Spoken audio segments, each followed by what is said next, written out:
probably wouldn't have moved for 2 months, but.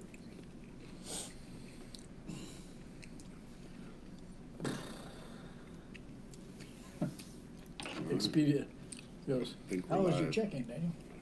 I don't know, I didn't Yep, stay. we're live. There you go. I put her in a room and left. I didn't even, I mean, literally, I didn't even get in the room. Okay. I don't know, I'll tell you when I get there. See, how was your check-in, Daniel? I don't know. I don't know. What room is it? 117. Trying to remember what number that was. I just stay out there and honk the horn. I'm till not somebody sure if comes. she's gonna be on the FC one or the other one. No, no. All right. Is she gonna text you or go on the Facebook? Let me find out. Well, ask her if she wants me to call her from my phone. Okay, hang on. Let me get her. It might be. Because I don't remember her phone number, so I just, We'd be bad if we lost our phones. Call home. I know what I need. Wow. Only phone number I memorize is mine. To what? Only phone number I memorize is mine. Right. I'm lucky I remember mine. And the only reason why I remember mine is I'm always Yeah, giving it Lisa out. said if you wanted to, she could call you and you could live with her. You want to call her? Okay, yeah. All right, so I'm going to call you. All right, Oh, bye. Patricia, just letting you know that I use you as emergency contact. Oh, hell no. Too late. She went on. That's not an approved cuss word for Christian. I have a list. Well, you wanted to be in the car with me the other day. There was a bunch of them approved. Is Dad gummit in there? Our policeman even heard me. All right, I got. Hello. Hey. Oi, we know you. All right, so do we want to discuss the summaries first, or do we want to go right into the chapter 19? Can you hear him okay, Sherry, or are you hearing it through the laptop? I'm hearing it through the laptop. So it's like Okay. 5 seconds late. Okay. All right. So, I can hear him now just fine. Okay, Okay. great. Okay. I think we all got giggles tonight. All right. No response? But Did we want to go over Oh, this? we can go right into it. I have no Or do you want to clue go what's right going into on, chapter so- 19? I don't care. Because I need to know what you guys want me to prepare. Chapter 19. All right, we'll do chapter 19 first. All right. can't see it on my glasses. Glasses, I don't know. I don't know why everything does. I think I only got 4 copies. You may have to come over and share. Or you can read it out of your book. It's the same thing. No, share. Yeah, please. Yes, if you would, please. Yeah, because I need one. I didn't memorize it all. A lot of it in my head, but not all of it. All right. So tonight we're going to be doing Isaiah chapter 19. I'll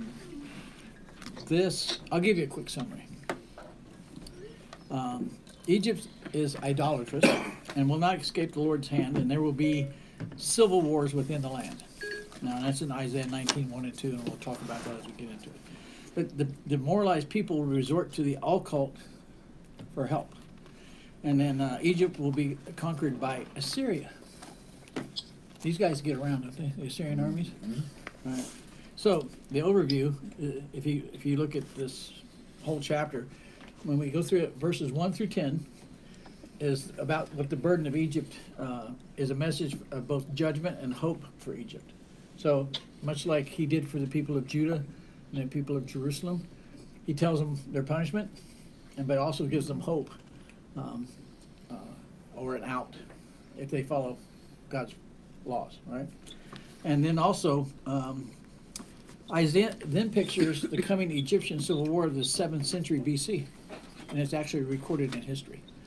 The Egyptians fell to Esarhaddon of Assyria in 671 BC. All right, so what we're going to talk about in here, and Isaiah makes it very clear, is the fact that they have idols and charmers and familiar spirits and wizards, and it refers to various aspects of the Egyptian religion, which was even in the time of Joseph, if you remember, right?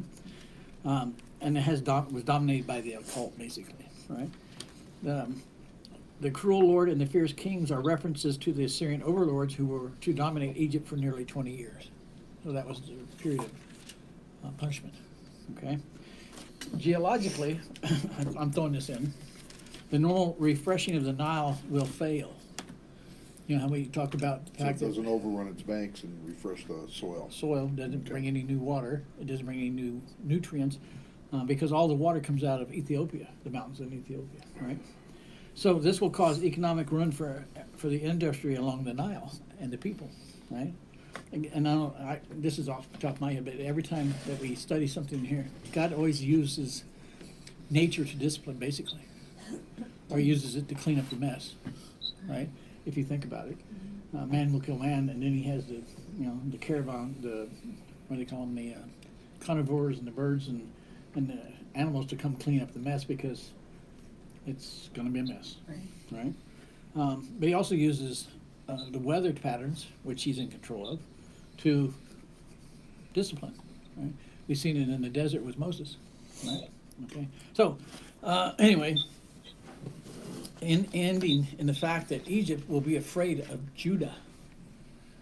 So what is he doing right now? Egypt has no respect for Judah at all. They think they're more powerful. The pharaohs are more powerful because they're descendants of gods. And anyway, so you can see how that it changes. All right. All right. So the princes of Zon and Memphis, these two places are capital cities, which will be deluded fools, heeding stupid advice and leading Egypt astray. So he knows that they're unwise and ignorant. God knows that, or they would be following this adulterous and idol worship, right? You guys are stupid, right? So the Lord's purpose in striking Egypt is to heal, not destroy, and we'll cover that when we get into the later part of the chapter. And then the very last part of this chapter, it's a day what's coming when Israel, Egypt, and Assyria, Jew and Gentiles, what it means there, will be united and blessed together as God's people. So he's going to clear up the mess. He's going to put the right people in position, and Egypt will become, because Egypt did worship Joseph's God and respected him and gave him honor during Joseph's time. Right. Okay, so now, it's a great example. It's not just the Jews that backslide and fall into idolatry. He's showing us an example of another country, of a people that were exposed to God and knew the power and the influence of him, and then slipped back into their old habits. Right? So, I like to say, Jews down 4, Gentiles down 1 right now. Okay, so he's smote them 4 times already, so, and more times to come. All right, so that's Isaiah chapter 19, and we're going to start. Any questions before we get going on that? No? You guys got an understanding of it, right? Yep. All right. All right, so verse 1 says, "The burden of Egypt, behold, the Lord rideth upon a swift cloud, and shall come into Egypt. And the idols of Egypt shall be moved at his presence, and the heart of Egypt shall melt in the midst of it." Now, the burden of Egypt, this is the title to the prophecy. And when you remember, he was having all this recorded, and this would be like a subtitle. You know, this is a new prophecy, and it's titled "The Burden of Egypt." Okay, and this whole chapter is about what happens to Egypt. Okay, so for the meaning of the word burden is found in Isaiah 13:1, which we had a while back. It is derived from a verb which signifies to take or lift up or bring, and the proper meaning of it is any weighty, important matter or sentence. So the burden of Egypt, this burden is to clue you in the Hebrew language, right? That this is a serious matter, it's a weighty matter, it has importance. You need to pay attention, right? And it ought not to be neglected, is what it says. It's worthy of being carried in the memory, because this doesn't occur for a while. This is all prophecy that will happen, okay? So, and deserves to be lifted up and uttered with emphasis, right? The word burden in the Jewish language, Hebrew language, is very emphatic. When they say something is a burden, it's almost like it's a physical word to them. They react with it. Does that make sense? Like somebody, like you're out, right? Well, burden. It has movement with it, I guess is what I'm saying. Okay, so anyway, the key phrase there is "Behold, the Lord writeth." Now, this is pretty. Was a general. This was as a general in the head of his army, or as a judge writing the circuit to execute judgment. He's not sending somebody else, is what they're saying. Isaiah is trying to tell these people, God Himself is coming to do this one. He's not sending Michael. He's not sending Gabriel. He's not sending. I'm the only messenger you're getting. Hello, wake up, right? All right. So it says, "Rideth upon a swift cloud." Now, that's kind of a key thing if you think about it. He says God's coming, and it's going to be like on a swift cloud. Right? You're like, okay, well, Jesus comes back on a cloud, right, for judgment. Why wouldn't God? His son would be following his father, right, when He comes back. So the phrase shows that the judgment shall come speedily, unexpectedly, and unavoidably. And I like to say, when God says something, it's done, right?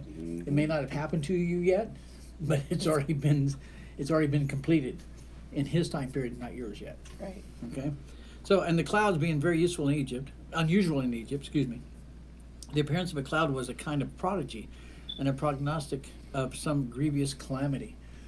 Now, because Egypt doesn't receive a lot of rainfall. Very, very seldom. You might get some off the coast of the Mediterranean, but it wouldn't come inland because it's so hot. It's a desert region, right? All their water supply comes from Ethiopia down the Nile River, right?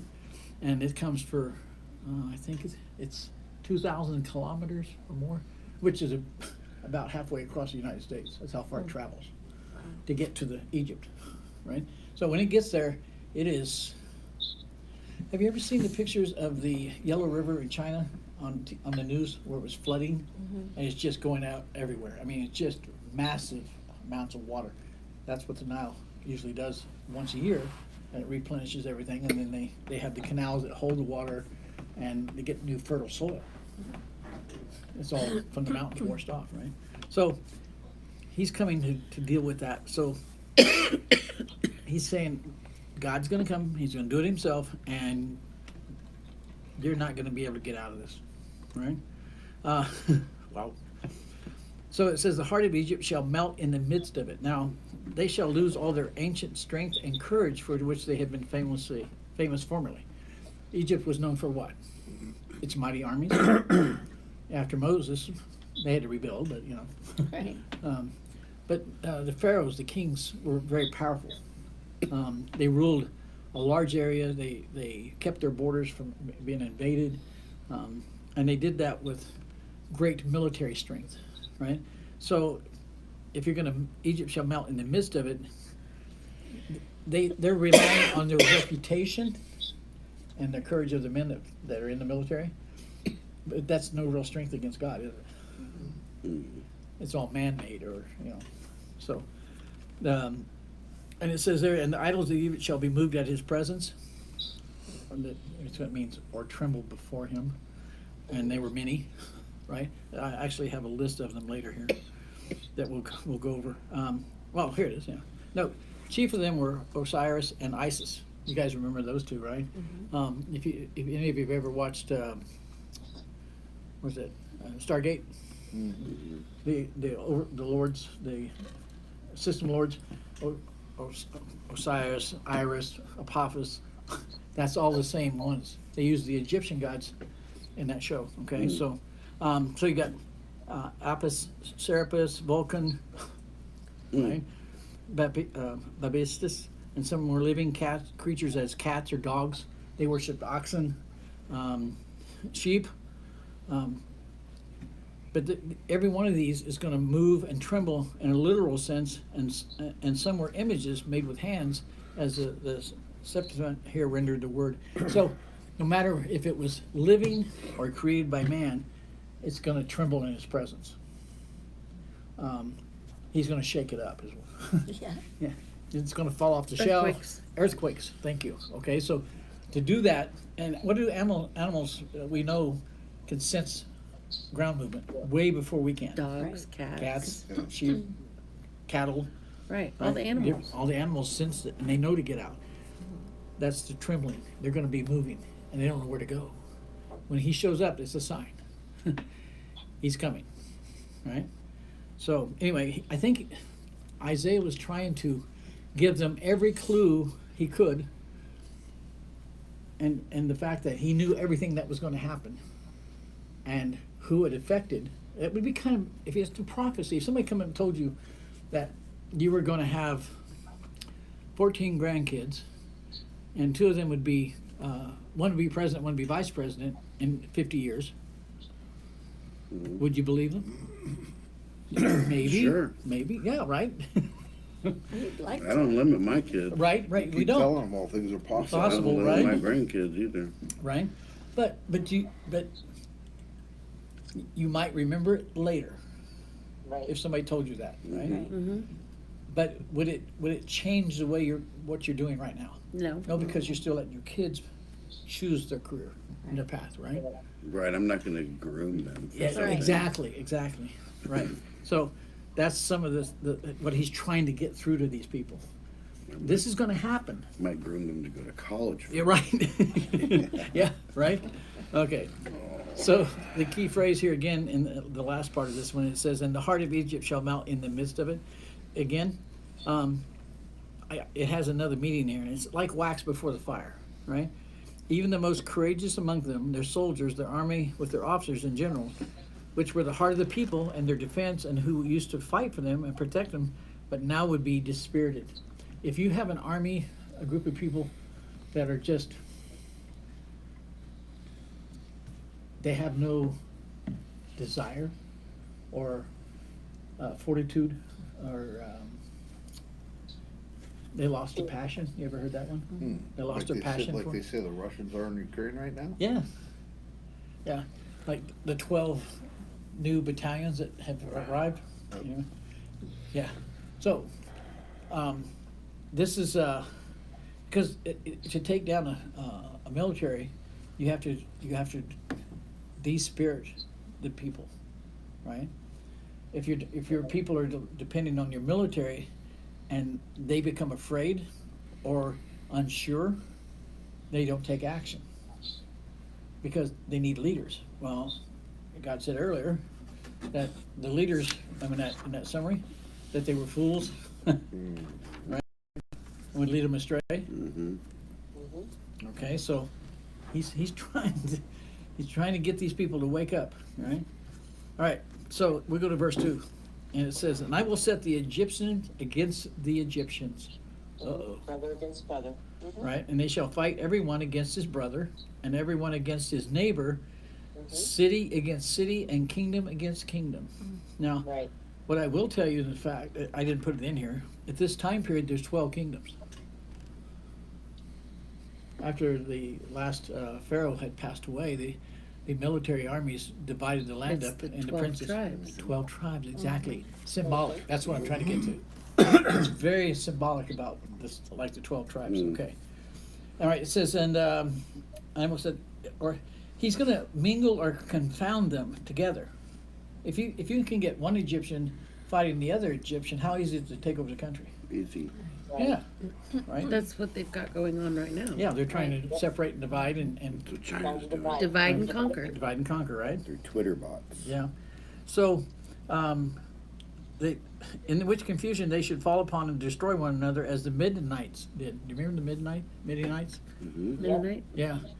They didn't know who was attacking them, and they were actually killing themselves. Mhm. It was their own people. Right? They're fighting themselves. Like, okay. Anyway, the phrase is expressive of rebellions and civil wars. We've had one in this country, right? People have removed all the emblems and symbols of it, right? But we haven't forgotten it. right? As the following words explain it, which shows that the calamity of Egypt should be brought upon them not by means of a foreign invasion, but by internal quarrels and other means which the Lord would in judgment send among them. He knows the heart of all people, doesn't he? Mm-hmm. Yeah. Can he send you against your brother? Mm-hmm. Yep, right. A great example of that is the fact that Moses had difficulty speaking, right? And so God says, let your brother Aaron do it. He knew exactly what Aaron could do Right. and was capable of, right? Moses didn't think about talking to his brother to become the leader, right, Right. of the religious group. He was assigned by God, right? Now, it says here, then they shall fight every one against his brother and every one against his neighbor. And that it just means to destroy one another. Mm-hmm. So, and then we get down to, it says, city against city, of which there were great numbers in Egypt. In the times of Amasis, I got that one right, okay.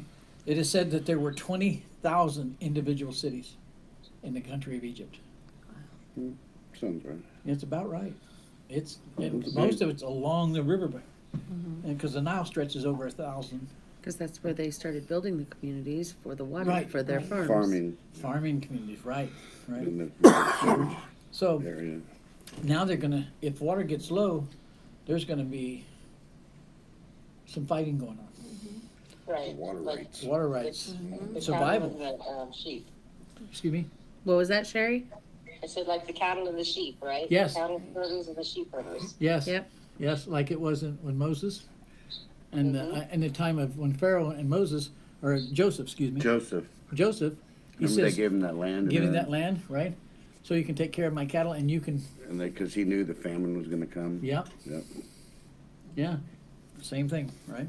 Right, it says, in kingdom against kingdom. Now, though Egypt was but originally one kingdom, yet upon the death of Sethon, right, one of its kings who had been the priest of Vulcan.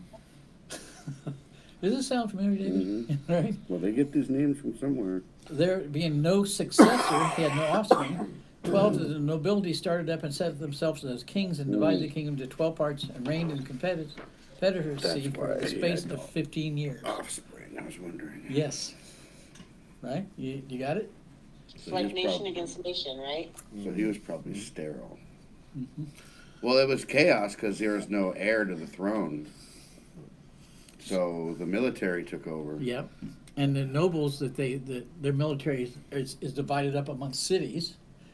Those cities would have a prince or somebody that would be in charge of Probably whoever the richest person was. there All right. bought Exactly. himself a chunk of kingdom. Yep. If he had no heirs, how come he didn't appoint someone to be an heir? It I doesn't think he work died that way. unexpectedly.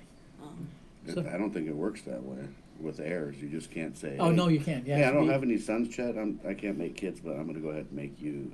No, when you're done, you're That done. don't, yeah, I was gonna say, Yeah, that that don't Kingdom work. ends, man. Well, You're signing we my know death that sentence, you know Ramesses that. II was the youngest pharaoh Yep. of Egypt. Because It's we're gonna get historically, rid of you. right? We know that he was crippled and diseased from inbreeding. His DNA was the same as his mother's, his grandmother's, and his great-grandmother's. Mhm. So that's probably why this feller was sterile. Yep, he was sterile, probably from that, because they didn't go outside of their family lines. Or he He shouldn't have been at the well. identified differently. Yes, he could have. Well, now, we don't know about the woke community in Egypt. But You never know. I'm just saying they did every other sin. Right. I'm sure that was probably in there somewhere. The Romans were that way. Yeah. It's always a possibility. All right. So let me I go mean, I'm on. not trying to make a joke. No, about but it's wokeism. true. No, It's true. It could be true, Yeah. you know, and didn't think of the ramifications Well, of history repeats itself, that. Over and over. And what? Yeah. Yeah. It does, doesn't it? and we're in that bout right now. Yep. So a falling out among themselves. Right. If you get the 12 kingdoms to fight against each other, right? And if one of them falls out of or gets like he's not powerful enough, I'll just take his. Yeah. Right. So what happened is one of them got excluded of the 12, right? Mhm. From any share of the government. Ooh. So he wasn't getting any Taxes. taxes or Yeah. gold or silver, right? They were taking it all So from that them. one gathered an army together, fought with and conquered the other 11, right? And seized the whole kingdom to himself, and who seems afterwards to be regarded in this prophecy. So the 11 tribes canceled the one. Yep. And then the one that got canceled said, "You guys aren't even armed. Yes. You don't believe in firearms. See ya." And guess what happened? Now that I'm making a joke. Yes, but I got it. I got it. Yeah, right. So this is a pretty good movie, right? You can see it. What? I just said yes. Okay. So verse 3. It says, "And the spirit of Egypt shall fail in the midst thereof, and I will destroy the counsel thereof, and they shall seek to the idols and to the charmers and to them that have familiar spirits and to the wizards." So, "and the spirit of Egypt shall fail in the midst thereof," literally means to be poured out in Jeremiah. You want to look that one up? I got it. You got it? Okay. And then Yes. I think it's Psalms 107:27. Rewrite this one. Right in the center. My English group and all. Hey, 107:27. Yep. Jeremiah 19:7. 19:7. Mm-hmm.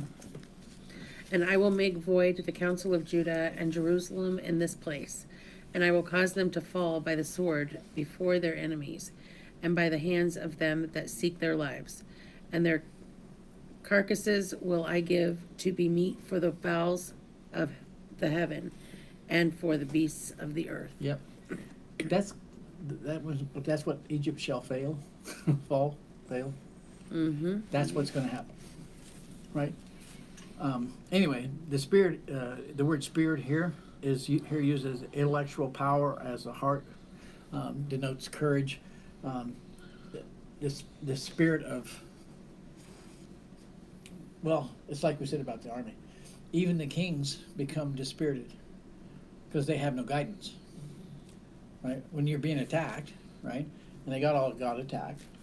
They're all in one ruler, and this ruler thinks he's God. But he doesn't know how to lead people. Sounds familiar. Anyway. So it says, "I will destroy," right? The margin as the Hebrew, "I will swallow up." If you look in the Hebrew Bible, in the margin, it can be interpreted, "I will swallow up." So the word is used in Psalms 107:27. Chet? 107:27. They reeled and staggered like drunkards. They were at their wits' end. Okay. Yeah. They were just, they're worthless, right? Anyway, all their wisdom is destroyed is basically, in Hebrew it means swallowed up, right? So, "and they shall seek to the idols," right? Okay, according to Herodotus, Herodotus was an Egyptian historian. He recorded everything. So, according to him, I can't say this guy's name, but it's Mythicus had consulted the oracle of Latana at Butos and received for an answer that the sea should avenge its cause by producing brazen men.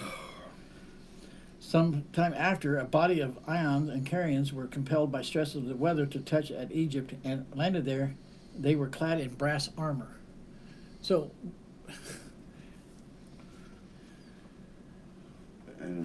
They're not too afraid if they're clad in brass armor. These It's are harder very to, Greekish. it's harder to kill them. Is it Greek? Those sword two goes names, through. those two names are very Greekish. And then Yes. the brass armor. okay. So what had happened is there's these different groups running, almost like pirates, running around the Mediterranean, right? Fighting different, like Greece and Sicily and all that, right? The weather pushed them into the Nile, right? They landed because it's safe harbor, right? So the idol, this God told him that these people would land and that they'd be like in brass, right, or brazen, right, which is a brass Greek armor. can be brazen. Yes, they can, right? Brazen would be also Right. brave. So Yeah. Well, I'm thinking- what we don't have here is the rest of the history of it, right? Right. And what happens is he hires them to fight for him. Well, as soon as they are confronted, they back to the ship with their money and leave. That's What what if they were the happened. Vikings? What?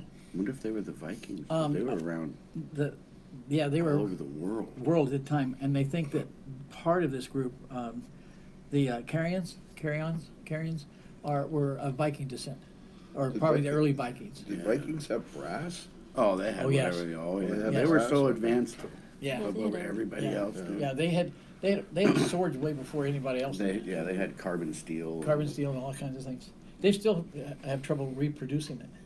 They don't know where they got the ore Because- from. Hmm. Part of it, but in the old days when they would forge a sword, they used to take their enemies and they would drive the sword through their body. Yes, And something about the red blood cells, the iron. the iron in it would harden the steel. Yep, would harden the steel with Yep. the oxygen.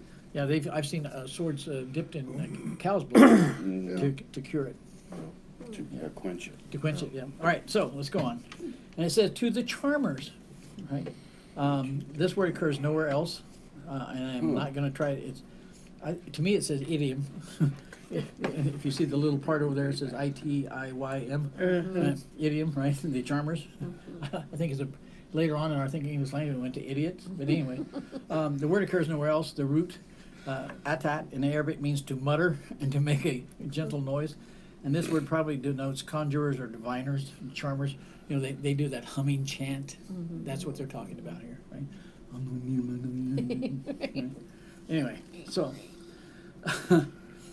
and to them that have familiar spirits, the Septuagint renders this: those who speak from the ground or from the grave. Remember the familiar spirits that was in King David's time, Saul. He consulted with the familiar spirits. Well, those that talk to the dead. Necromancers. Yes, there you go. Yeah, those that are in the grave. Remember, he said he called forth the previous prophet, and that's all that is a spirit, a demon. Right? Once you start that one, you're in trouble. Anyway, so and to the wizards, hey, this is not Hogwarts. Okay, so The Wizard of Oz. the Septuagint calls them Engastrimithmothis or ventriloquist. That's a Greek word for ventriloquist. The Hebrew word means a wise man or soothsayer, a magician, right? And in Hebrew it's yada, right? Or it means to know, someone that Sleight of hand. sleight of hand, sleight of mouth. So in Leviticus 19:31. It says, regarded not them that have familiar spirits. Neither Seek after wizards to be defiled by them. I am the Lord your God. Yeah. Right? And then 26. You have that one, Dave? Or I can, it's right there, right? oh, it doesn't do it the same way. You got Deuteronomy? I can get it. I have it. Oh, yeah, she's got it. Got it? Okay. And then Leviticus 26. Yeah.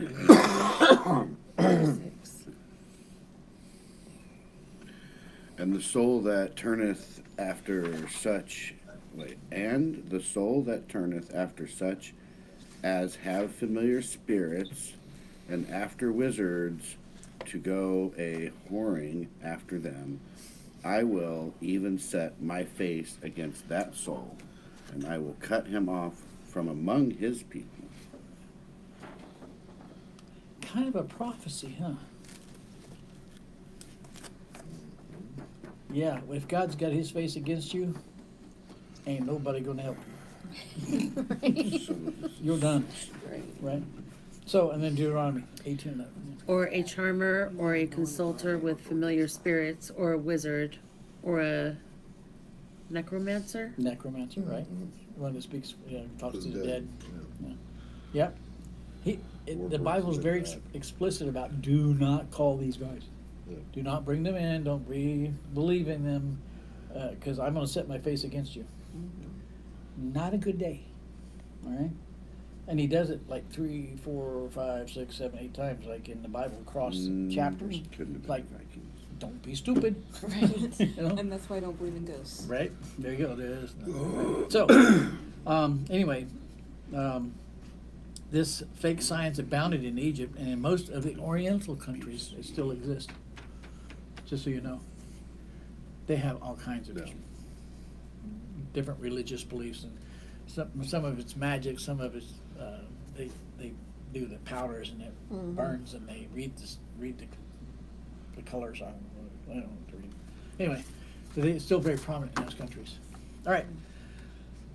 Number 4, and the Egyptians will I give over into the land of a cruel lord, and a fierce king shall rule over them, saith the Lord of hosts. Now, he's telling, Isaiah is telling him exactly what the Lord's going to do, right? The Egyptians will give into the hand of a cruel lord. This is the second calamity here threatened. The first one was to despirit them, right? And then have them fight against each other. Now, the next one, it says, I'm going to give you and your land away to a cruel lord, right? So this word is the plural number, lords. Did you see that? The adjective rendered cruel is a singular, or else Promethicus, the father of Pharaoh Nache, that slew Joshua. Hosea. That one. Do you Yes. remember that one? Who conquered the other 11 tyrants. Oh. And ruled alone for the space of 54 years with great rigor, and then same is suggested in the next clause, and we'll get into that next time. All right, so this guy that conquered the other 11 kingdoms, he didn't do it nicely. He cleaned house, right? Now he's telling this one, I'm going to give your land and you away, right? Because you've been hanging out with the wizards and the familiar spirits and the charmers and the idols. He still followed. He didn't believe in God, right? So, and he ruled for 54 years. Wow. A long time, right? A fierce king shall rule over them. It is reported of Menicus, right, that he gave such offense to his subject that 200,000 of his soldiers left him and went into Ethiopia. How cruel is this man? That his own army would desert him. Right. Yeah. 200,000 men left. Right? That there might be no doubt of the sure and certain accomplishment of this prophecy. If his army left, who's protecting him? No. And they're not even protecting Egypt. They went to Ethiopia. Right. Right? They're out of there. So, the last part of that is, saith the Lord of hosts. This is the Lord of the armies above and below. Does he have control over both? What did you say, Sherry? No, I'm just agreeing. I'm sorry. Let me put myself on mute. You're fine. No, keep talking. Who does what he pleases among the kings and kingdoms of the earth. They have no control. And I don't know how many times you can tell people that he's in charge and they don't believe you. Right. Right? I'm like, you guys haven't figured this out yet? I mean, there's great examples around the world, right? And we have modern day examples of it. Right. And so, verse 5 is where we're going to start, and it says, "And the waters shall fail from the sea, and the rivers shall be wasted and dried up." Now, this is an unusual term, and you're going to be going to. I'm going to have you look up Jeremiah 51 for me, if you will. All right, 51:36. Anyway, and the waters shall fail from the sea. Hence, here commences a description of the physical calamities that would come upon the land, which continues to Isaiah 19:10, which is another few verses in here. The Nile shall fail to rise to its wonted height, the result of which will be barrenness and famine. If you don't get the waters, you don't get the crops. If you don't get the crops, right? Its waters at the time that overflow resemble a sea. I don't know if you've seen the rivers around here overflow, right? Some of the washes, they go out of they're like, and they just flood everything, right? I went over the Mississippi when Yeah, it was flooded. flooding, right? Same Holy exact mackerel. thing. Well, there's 7 parts of the Nile dump into the ocean, and it covers 270 miles across that, where it divides and goes into the sea. When it's the season for the Nile to flood, right? That all becomes one mouth, right? And I'm like, wow, and then and water will push out for hundreds of miles to the side, right? Which makes it very prosperous for the people raising the sheep and the cattle and, you know, planting trees, and they had fruit vineyards and wineries and all kinds of things. Very cotton, Egyptian cotton, you guys know about today. Right. Because the Nile is the only reason we have Egyptian cotton. Without it, there is no cotton. There's nothing, right? So that's an example of that. So it's going to fail. They're not going to get the rainfall, and it's not going to come down out of Ethiopia. Ethiopia is on the edge of the Sahara Desert, and it has periods of where it's desert. Okay, those people have eddies and springs that they can tap into. Nile doesn't have that. It's sand. They don't have springs. Right. Might have an oasis out there, but it's not going to feed. What is this time? They figured it was 3.4 million people, something like that. So pretty close. All right. So the river shall be wasted. Oh, I'm sorry. And it, at the waters and would flow. Anyway, at the time it would overflow. It looks like a sea. You would have waves on it and the wind blowing, right? You've been up to Lake Pleasant, right? I've seen whitecaps on there. Yeah. The Nile would have whitecaps on it. It would be pushing water really hard down through there, right? So the sea is a term by the by the Egyptian national history. You want to do Jeremiah 51:36? 51:36. Mhm. Therefore, this is what the Lord says: See, I will defend your cause and avenge you. I will dry up her sea and make her springs dry. You dry up her sea, right? Well, the Nile's dried up. That's the sea for the Egyptians, and the springs are dried up. The rivers, the tributaries that come down out of the side countries. If there's no snowfall on the mountains in Ethiopia, There's nothing to there's melt off. there's nothing to Yeah. melt off. There's no rain, no water, right? All right. So it says the river shall be wasted and dried up. That is the river Nile, which was not only very useful for their trade and navigation, but for the fruitfulness of the country, dependent upon it, right? And for the want of rain. And in the land of Egypt was supplied by the overflow of the river. At certain times, which brought and left such a slime upon the earth as it made it exceeding fertile, right? Now the drying up of this river was either occasioned by some great drought, which God in judgment sent. Did he change the cloud pattern? Mhm. Yep, that's all he had to do. You know, there's four angels that control the four winds. He goes, hey, dude, Don't do anything for a week. Right. east wind, turn around. And it's blowing the opposite direction. Mhm. That's all it takes, right? So anyway, it says here, was split, yeah, at certain times and brought in such a slime. Now this drying up of this river is either occasioned by some great drought, right?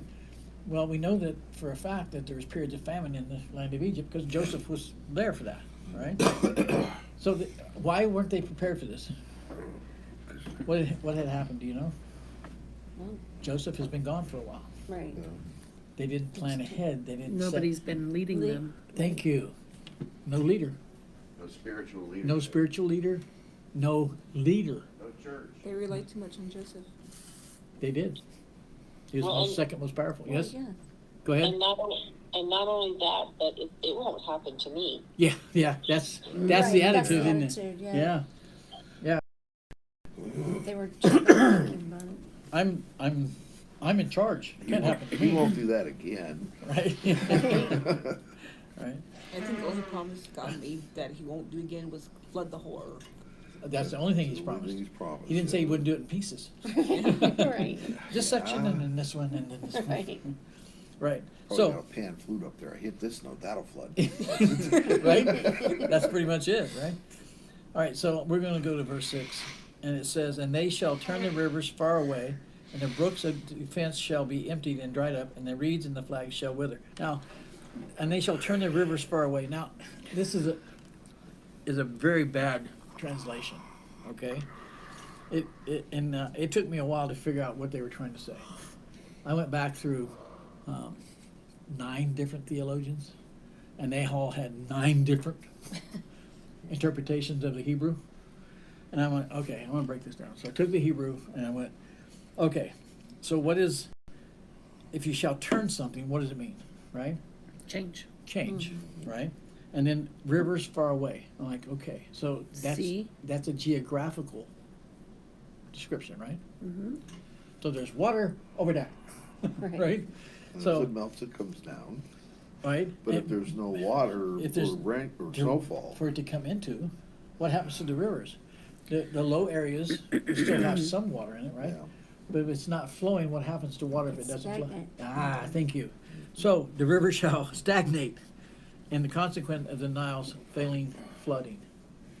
The water becomes, bacteria grows. Ever had a pool in your backyard? Yeah, mosquitoes. If you don't treat it, what Turns happens? green. It turns green. Frogs. Yeah, you get, All no, the kinds frogs of again, stuff. okay. Oh my gosh. Kinda, right? Yeah. Right, so that's where I got that one, and I will honestly say that that's my interpretation, no one else's. So, it's just very unusual, in Hebrew it's very unusual, this wasn't translated well. Okay? But you guys got the meaning of it. The brooks of defense shall be emptied and dried up. Now, the later noun here, the word defense, it's matzar, right? Means defense, is better treated as a proper name. The singular of the dual form Mitzrayim, commonly used for Egypt. So the defense of the brooks of defense. Now, brooks of defense would be what? The wadis and the things that they would guard and have their reed boats on to keep other people from coming in to the country. Defense, right? Remember, we in the last chapter we talked about the fact that the When sent it messengers flooded- back. Yeah, when it flooded, they went out, Out. and as it was before it they dried would up, move they'd come back in. They would come back, but they were guarding the rivers of Egypt. That was their defense. These brooks, these streams, these canals was their form of defense, and they could travel back and forth, or they could send messengers back for help. Like, okay, we got this tribe over here trying to come in and take up our land. Well, these brooks failed, right? If the water dries up, you can't get out there. Right. And if you do, there ain't enough water to carry. And that's not I don't know about you, but you ever tried to walk in an old riverbed? Yeah. Yeah. Yeah, between the rocks, the sand, and the, Mhm. you're not gonna make good time. All right, so that's kind of what's happening here, right? Here it would seem to be used for the lower Egypt region, okay?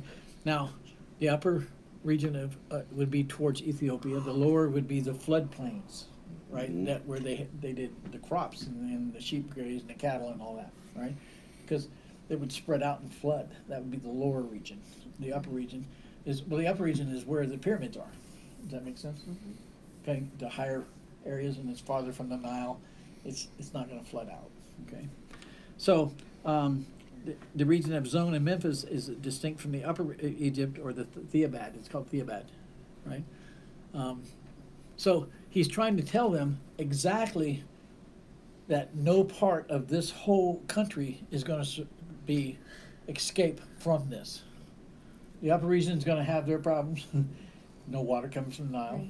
The lower regions, everything's going to dry up or be stagnant and toxic. Can't use it for your animals. Right. Drought and famine again. And plagues. Oh my. Here comes the bears and frogs, right? And the grasshoppers, right? Yeah. Anyway, so the same form occurs in Isaiah 37 and 2 Kings and Micah. You got 2 Kings? Okay. All right, go ahead. I have digged and drunk strange waters, and with the sole of my feet have I dried up all the rivers of besieged places. Wow. The soles of his feet, it went to powder, didn't it? He walked across it. There used to be good water, and the water he's able to drink is bad, right? It's available. You can't survive on that, and you can't raise animals on it. Well, you get sick from drinking Yes, it too. you get sick, right? Your animals are going to get Get sick, sick. right? Right, and then Micah. you got Micah. Okay. Yep, 7:12. In that day, people will come to you from Assyria and the cities of Egypt, even from Egypt to the Euphrates, and from sea to sea, and from mountain to mountain. So they're doing what? They're going everywhere They're looking. trying to find water. Yeah. That is the 4 sides of Egypt that they extended out to, trying to find a source of water. Right? God says, "Nah, I already took care of that." You're not gonna get it. So it's primarily that the fortified land, which is the ones that the crops are built on, right? The flags are strictly the papyrus of the Nile, the brooks are the canals, and the Nile branches of the delta, right? Think about a brook. If you got a brook running through a field, right, meadow, right, and it's got little branches that Depends on where you're at. well, it depends. Yeah. Yes, that's true. In your area, it's trees and Right. hollers and valleys, and, North Main Woods you can't get into. right? It just comes through the It trees. just comes through the trees, right? But it comes, and it's not all one path. You'll see 2 or 3 different ones feeding into it to Right. make it mainstream, right? Mhm. He says, "I'm drying it all up. Hmm. Every brook shall be dry. Each finger of that water source is going to dry up," is what he's saying. Right? Does that make sense? Mhm. Okay. So the reeds and flags shall wither, which grew in the brooks near them abundantly. Therefore, much more than grass and corn and other trees. Why would these reeds and flags? The flags is a type of willow, like a water, like a what do we call them today? Cattail. Cattails. Okay. All right. They were more plentiful than grass and corn, right? Because it grew wild along the Nile, right? Which were at a distance. So they went on up and down the Nile. They stretched quite a ways. Is Well, what they're trying to cattails do. are very invasive. Yes. Yes, Very they are. invasive. Right. So, Correct. besides, these are mentioned because of the great usefulness. They were for those that made ships. They made bark out of them. The bark would made the sides of the ship. Boats, mats for bedding, and nets for fishing. It was all made up out of this papyrus and its flags, Right. right? Also, paper to write on, Right. as follows, and which was a staple commodity with them. They could make this and sell it to other countries, and make good money off of this because it was the only writing material they had at the time. Paper products from trees wouldn't existed yet, Right. right? The Chinese were working on the rice paper, right? Right. Crushing it up and bonding it. But this was the main writing utensils. Even Isaiah and those guys recording this was on papyrus papers. You remember they found them in the mountains. The Dead Sea Scrolls is written on papyrus. The paper from Egypt, made from the reeds. Okay, that's how old they are. Over I think they're 4,000 years old or something like that. All right. So the paper reads by the brooks. This is verse 7. By the mouth of the brooks, and everything sown by the brooks shall wither, be driven away, and be no more. Wow. He's taken away any way that they have of surviving, or even if you sold your paper, right? You could buy water, or have it brought in, or you could buy fruits and vegetables, have it shipped in, even if it had to use cattle to drag it across the desert, right? And he's like, no, I'm taking that away too. I'm going to destroy you economically, as well as physically, water-wise. You're done. He's working on them hard. So these paper reeds by the brooks, which is, they used a needle or a fit instrument, were divided into thin, broad leaves. You take those leaves and you split them and they'll flatten out, and then they overlap them. They'll crush them, and they will make the paper. But you could take those reeds and make baskets. Moses was in the baskets, right? The reeds made from the weaving. Nile. Right. Weave them together. They made the boats out of them. Everything was made out of them, right? We're dried and fitted. We're used at time for writing as our paper is today, and consequently, it was a very good commodity. He says, "I'm going to dry your paper reeds up." Done, right? And by the mouth of the brooks, with these brooks are the canals again. The areas that flooded, that took the water to the far areas of the grazing land for the cattle and stuff, right? They were or they were emptied into the Nile. Wherever that mouth would come into the Nile, right? These meadows being near the Nile and most sure of a supply of water would be more valuable than those which were remote and therefore particularly specified. So he's saying that even the best areas that are next to the Nile, I'm going to dry up. There's no water flowing out of the Nile. None. There might be a a little bit of water trickling down it, but it won't supply anything, right? So shall wither, be driven away, and be no more. Wow. I'm gonna dry it up. I'm gonna let the winds dry it out, and then we're just gonna see your paper just blow in the wind like a tumbleweed. Mm-hmm. Gone. Right? That is, there shall be utter and entire desolation is what he's trying to get across to these people. If the Nile ceased to overflow, if the streams, reservoirs, canals could not be filled, this would follow as a matter of course. Everything would dry up. It was just total devastation. Very thirsty. Yeah. Yeah. The country still has trouble with water there.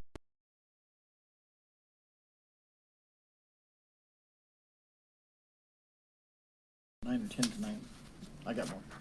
Oh, it's 8:30. You want to? I don't know what time you guys want to go to. I'm falling asleep. Okay, you're falling asleep. Let's start with 8 next week. That don't stop for me. I mean, Yeah, I know it's a long day for you. I know, but so but We're- that is a good stopping point. yeah, because now we're going to talk Now we're about going to talk about fishing. the people. fishing, right? We talked about the water, and now we're going to talk about people next. About the people that depended on the Nile for their livelihoods. Now, this is not the rich. We're No, talking these are about the regular folk. the working people that's being affected. It affects everyone in this country. He was tired of their idols Right. and not following, right? He's like, gotcha. And then they can listen Now- one way or another. Did anybody need an extra copy of this? It's at home. I'm just gonna leave it. Okay, you have one, right? My problem was it started to all look the same homework? when I started reading Oh, it. yeah, I Okay, do. all right. You know that? It almost, it was like a repeat. Yes, it is. Yeah, That's it's why I don't want like- to keep doing it over and over. Yeah, I don't blame you. Right. Maybe the last couple chapters or Yeah, something. well, it yeah, cha- it we're gonna- changes. Well, let's finish what I got a little bit here next time we meet next week. Okay. Yeah, and then let's go over and actually pick out some of the chapters you guys would like to look at, and we'll just do a quick review of it. How about that? Well, All it was right. kinda So like a then I quick know review you what to just did prepare for already. you. Right. I've got some of this in my head. I got to dump it. It's got to be dumped. Awesome. It's too full. Trish and I'll do our homework Friday. Right. That's scary. Sparky and Spark. Sparky, Sparkette. Oh, no.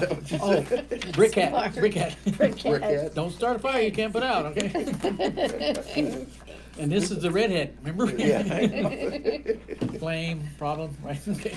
All right, Dave, you want to pray us out? Yeah, Heavenly Father, Lord, we thank you for this Bible study, Lord. We thank you for the utterance and the gift that you give to Dan to research and put this together for us every week. Be with us as we travel home this evening, Lord, and as we go deal with the world throughout our work day or our social day, whatever that may be. Lord, we ask that you touch the leaders of this country, Lord. And we ask that you prick the hearts of Tonopah, that we can have a revival and lead them to or back to you. We say all